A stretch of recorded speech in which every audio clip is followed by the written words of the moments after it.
Welcome to the Calm Mom Podcast, the show for ambitious women ready to get off the hot mess express.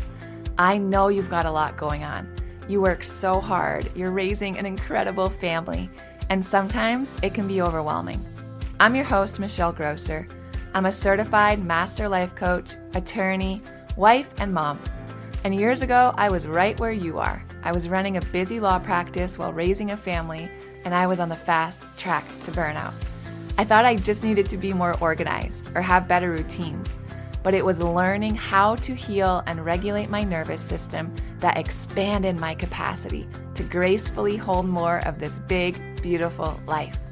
You too are worthy of an extraordinary life in and beyond motherhood. Learning to be a calm, anchoring presence in your home and at work is going to be your superpower. If you're here to do the inner work that brings a sense of calm amidst the chaos, I'm here to join you on that journey. Each time you press play, your growth continues. So let's get at it. Hey, you are listening to the Calm Mom Podcast. It's Michelle Grosser here. Welcome. Today on the show, we're going to talk about something. I don't know if it's going to ruffle a few feathers, but I do promise you this.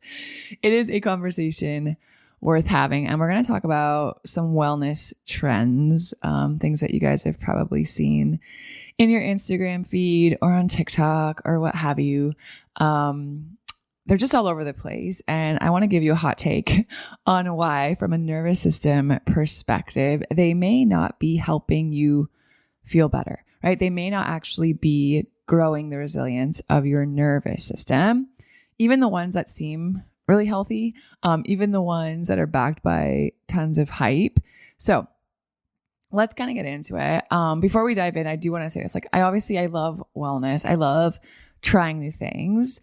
And I also know from my work and my personal experience and all of the women that I've coached and worked with, the trends just aren't always trauma informed. They're not always nervous system informed. And I think most of all, they're definitely not a one size fits all, right? Wellness does not always equal regulation. And certainly the trends do not always equal this instant calm for us, right? That we're seeking. So just because something is trendy doesn't mean it's actually aligned with what your body needs, especially if you are a woman with a cycle in a high stress season or healing from burnout, because your body, my body, our bodies don't do a good job at distinguishing between good stress and bad stress. And I say that in air quotes, right? Good stress and quote unquote bad stress,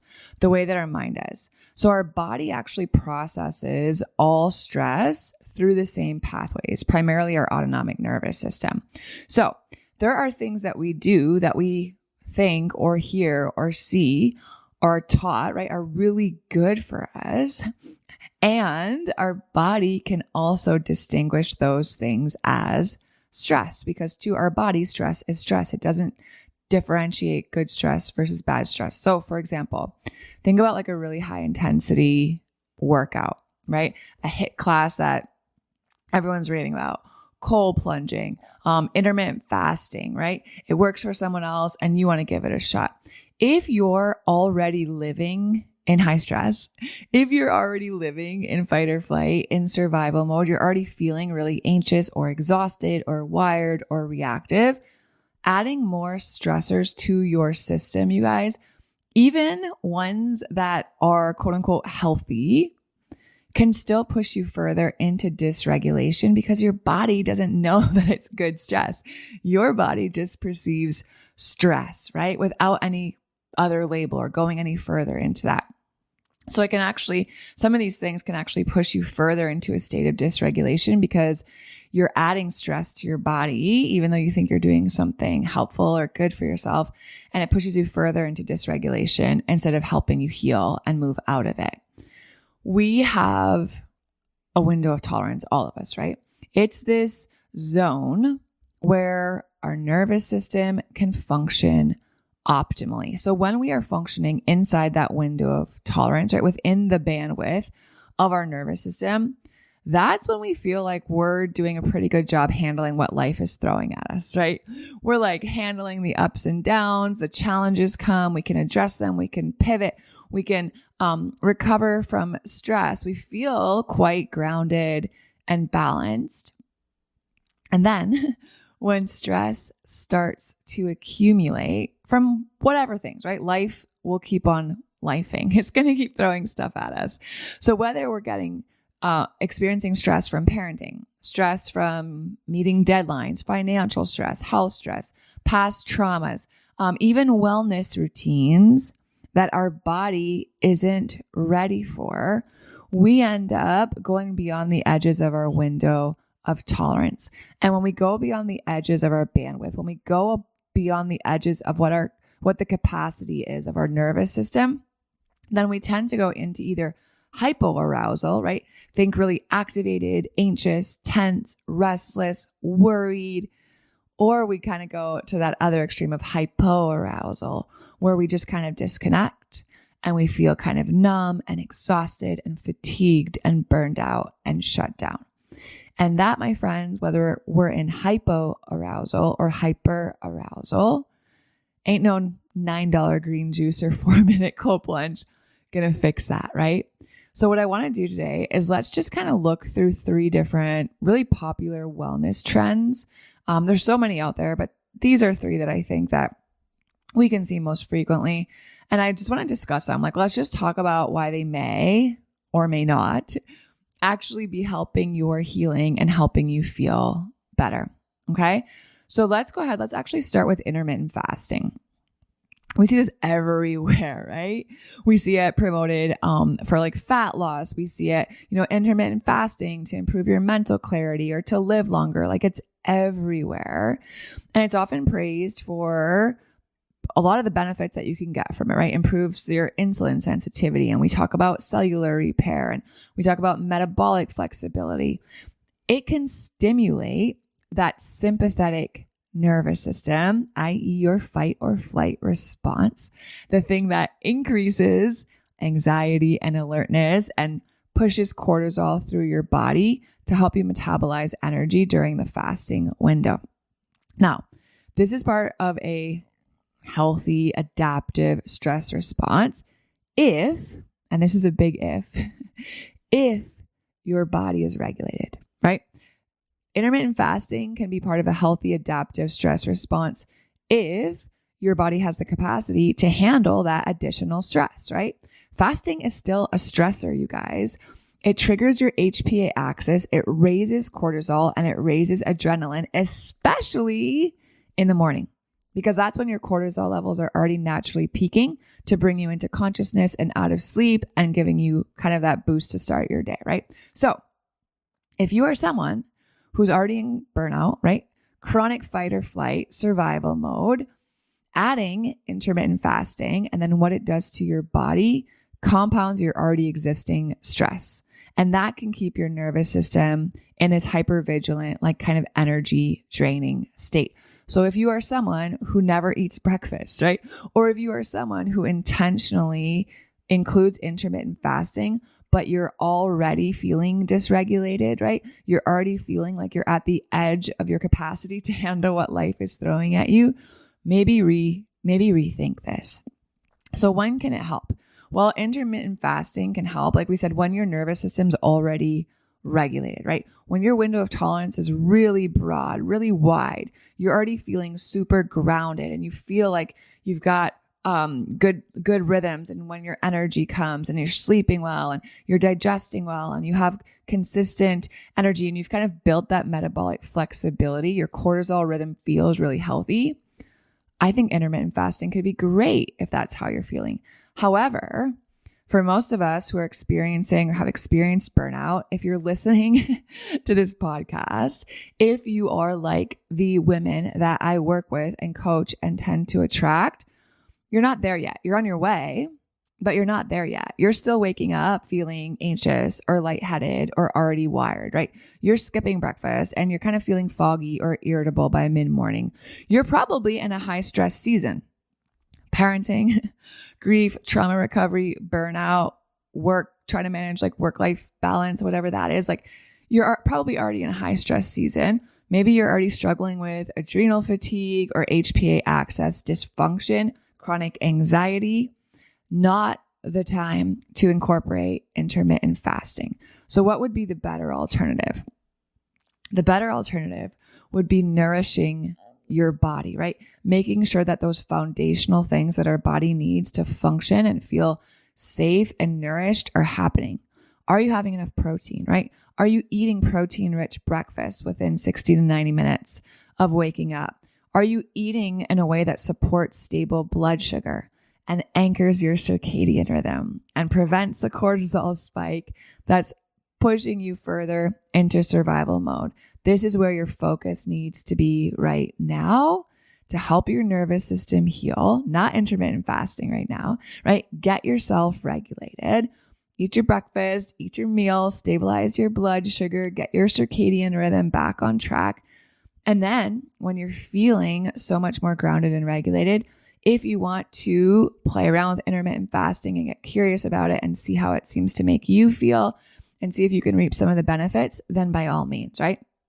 But just remember, it is ultimately a stressor. And if you're already at max capacity for stress, let's not be adding additional stressors. So that's the first one, intermittent fasting. The second wellness trend that we see everywhere, like I literally live across the street from one of these places, and I'm not hating it. Like I just want us to be informed about what's happening so we can make better choices, okay? It's cold plunges and ice baths. And y'all have seen it. I know, right? We hear it increases your dopamine. It'll improve your focus. It reduces inflammation. It helps build mental resilience. Like the people that cold plunge, y'all, they won't stop talking about it. They just won't stop talking about it, right? However, cold exposure, imagine, right? Of course, that's a stressor on our body. And cold actually triggers quite a strong sympathetic response. It increases our heart rate, right? It surges cortisol and norepinephrine through our body. And those are the things that actually create that like invigorating feeling that people love about cold plunging, or feeling super alert, right? When people are like, man, I get out of the cold plunge and I just feel so alert and so focused. Over time, cold plunges have also been shown to improve our vagal tone and the way in which we can tolerate stress, right? It helps us to build resilience through these controlled doses of stress when we're exposed to cold through like a cold plunge or an ice bath. And again, it's the same thing. They add stress, and stress is cumulative. So if your system's already maxed out, it does not know the difference between, I'm having a work crisis or this is a cold plunge. It's stress, right? Stress is stress to our body. They're both interpreted as threats, and our body does the same thing. It responds accordingly. So when do I think cold plunges can be really helpful and beneficial? Similar to intermittent fasting, right? If you're feeling super regulated, if you're feeling really grounded, really like high bandwidth to handle what's happening around you, I do think that using cold as a resilience building stressor can be helpful, right? Pair it with intentional breath work. Pair it with some like warm up routines afterward. If you're sleeping well, eating well, and recovering well, by all means, give the cold plunge a shot and see what you notice.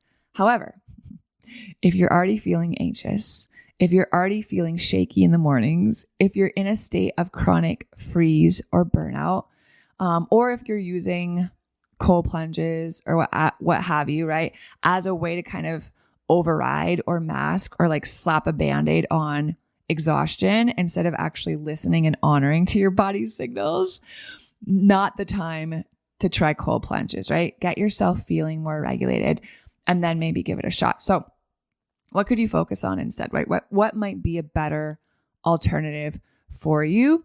You can still get some of the benefits without something as extreme as sitting in an ice bath, right? Try contrast shower, 20 to 30 seconds cold, and then warm it up, right? Or even sometimes I'll just take a shower and then finish it with like 30 seconds on the coldest temperature while just kind of breathing slowly, breathing deeply, allowing it to activate my vagus nerve without really pushing me past my threshold for stress, right? There are days when I know I'm already near my capacity, not the days where I want to be adding optional, additional stressors to my system. So that's the second one. And then the third one I want to talk about is actually certain kinds of breath work. The breath is so powerful. It's such a powerful tool to regulate your nervous system. If you guys have been around here for a while, you hear me talk about breath a lot, right? But here's the thing. Not all breath work is created equal. There are certain, like other somatic practices, right? There are certain regulation resources that will help us upregulate or help us downregulate. So there are certain types of breath that are actually designed to help activate kind of this either intense emotional release or to kind of stimulate altered states, rapid breathing, right? Unregulated breathing patterns. All of these things can increase our sympathetic activity and they can cause us to feel not so great. When we are breathing quickly, it dumps a lot of CO2 and that can cause our blood vessels to constrict and that even in our brain, right? And that can reduce our oxygen delivery even though we're breathing more. And it can mimic this sensation of kind of like having a panic attack, especially if that's something that you've experienced before or you have trauma histories. So just be careful about the types of breath and types of breath work that you're engaging in. Now, if you have and want to and enjoy playing around with different types of breaths, same analysis, right? Are you feeling grounded and safe and maybe in a space where it's being facilitated? Maybe you have prior experience with breath work. Okay, right? Maybe you're working with someone, working through stored emotions, and you feel like you're held and have the capacity to process what's coming up. Okay, right? If you intentionally follow the breath with other grounding or integration practices, okay. However, if you're already kind of on edge or anxious or activated going into a breathwork session, if you tend to struggle with panic attacks or hyperventilation, or if you're using breathwork as an escape or an override to what's happening and what you're feeling in your body, that's when I think it might be worth rethinking your breathwork practice. Instead, if you're, on that latter half of what I just mentioned, already feeling anxious or activated or struggle with panic attacks, maybe instead of trying upregulating breath practices, see if you can start to incorporate more downregulating breathwork practices. The physiological sigh, I talk about it all the time, right? Extended exhales, humming, all of these things can increase CO2 tolerance. They stimulate the vagus nerve and they will calm your nervous system without overstimulating it. And if you're interested in some of these practices, go ahead and download the Nervous System Reset Guide that's in the show notes, you guys. I have a section in that guide that walks you through different breathing practices and regulation tools. That'll be a great place for you to start. Again, I'm not saying that these wellness trends are bad, right? Like I'm not just slapping a label on them and telling you not to do them. They're tools. They're tools. And like all tools, they need to be used with intention and timing and context. So before you just jump on the next wellness trend that you see or that you hear, your girlfriend talking about and raving about, just ask yourself, like, what would be my intention in trying this wellness tool, right? Am I trying to avoid? Am I trying to escape? Am I trying to mask something? What's my current capacity, right? If I'm already feeling stressed out, engaging in something that my body perceives as another stressor probably isn't the best bet right now, right? Let me learn how to regulate my nervous system, heal my nervous system, grow its resilience and bandwidth, and then maybe I can give this a shot. Or if you're trying some of these, using some of these practices, like really start to notice how you feel after you do this, right? If you're someone like, I haven't eaten breakfast and I can't even remember the last time I ate breakfast, right? I'm not hungry when I wake up in the morning. Okay, start to notice how that's serving you. How much anxiety do you have through the morning, right? How quick does it take you to feel overwhelmed? by what point in the day do you feel that crash hit? Do you need another coffee at 10 a.m., 11 a.m., right? 2 p.m.? Are you just shut down for the day and your brain feels like it doesn't work anymore? Just start to notice how you feel. And then I think a better practice, instead of being like, this is my, wellness routine, and these are the things I do every day. I do a cold plunge every day, and every other week I do intermittent fasting. And instead, what would it look like to just check in with your body every day and ask yourself, what does my body need today? Because not every day is the same, especially if you're still having a menstrual cycle, right? We know that there are different phases and our body needs different things. And there are going to be seasons where we're experiencing higher levels of stress or lower levels, or we're feeling more, we're feeling like we want to just cocoon and hibernate sometimes, or we're feeling really energetic and outgoing. Checking in with what your body needs daily and then honoring what's happening in your body and your body's requests is a really beautiful practice. Because nervous system healing, you guys, all of these practices and things we talk about, none of it's about proving anything. It's not about proving how tough you are or how disciplined you are or all of these cool trends that you're doing. That's not particularly helpful. It's about returning to safety, returning to stability, returning to connection. And that's the name of the game. So if you want help in discerning what your body's communicating, what your body might actually need, maybe stop copying these wellness routines that you see that are actually keeping you in burnout, I've got you.